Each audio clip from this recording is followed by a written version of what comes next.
Okay, yung lessons from the Shakira's PBB exit. So, alam na natin na yung Shakira, na-evict. Well, it's just go to show na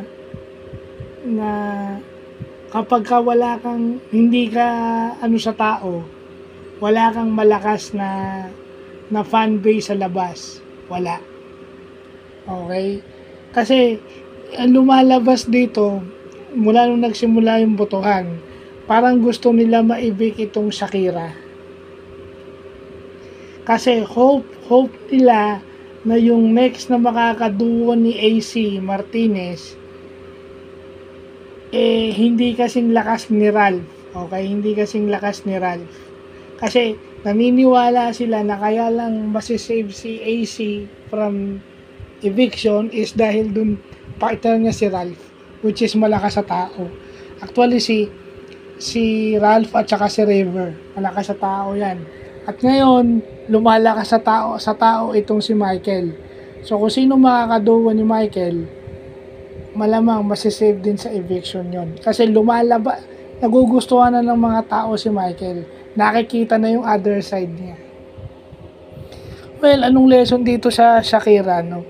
I think, sa paglabas ng Shakira, Josh Ford should have a character development sa loob.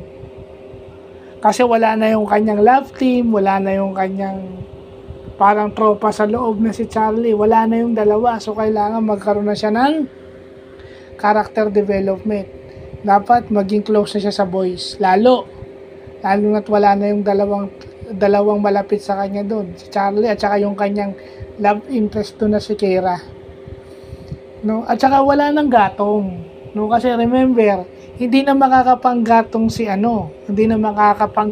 AC. I think si AC, medyo maglalo na siya ng konti kasi nami-misinterpret na yung mga ginagawa niya sa loob. And hindi pa niya alam, na suportado na siya ng kanyang boyfriend.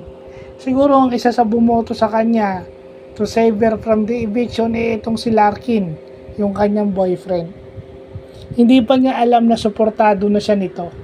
Hindi pa niya alam yon. So I think, no, yung Shakira, yung exit ng Shakira, si Charlie tsaka si Kira, blessing na rin yun. Kasi hindi na magugulat si Charlie. Isipin mo, 16 years old tapos makakakita ka ng mga lasing na lalaki. Buti na lang matured itong si Charlie. Pero kung ibang 16-year-old yun, masyashock.